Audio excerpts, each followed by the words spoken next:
টাকার বন্যা বসিয়ে দিল কোপা আমেরিকা। আর্জেন্টিনা নাকি ব্রাজিল রেকর্ড গড়া প্রাইজ মানি পাবে কে? কোপা আমেরিকায় দারুণ ফর্মে আছে প্রত্যেকটি দল।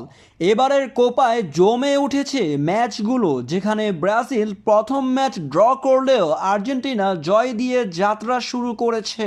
কলম্বিয়া জয় ছাড়া কিছুই দেখছে না এবার কোপা আমেরিকা। প্রতিবারের তুলনায় এবার রেকর্ড গড়ার দাম দিবে কোপা আমেরিকা, যেখানে সব মিলিয়ে 72 মিলিয়ন শুধু পুরস্কারই দেওয়া হবে। শুধু অংশগ্রহণ করা 16টি দল পাবে 2 মিলিয়ন করে, যেখানে 2021 সালে কোপা আমেরিকায় মাত্র 19.4 মিলিয়ন দেওয়া হয়েছিল প্রাইজ মানি।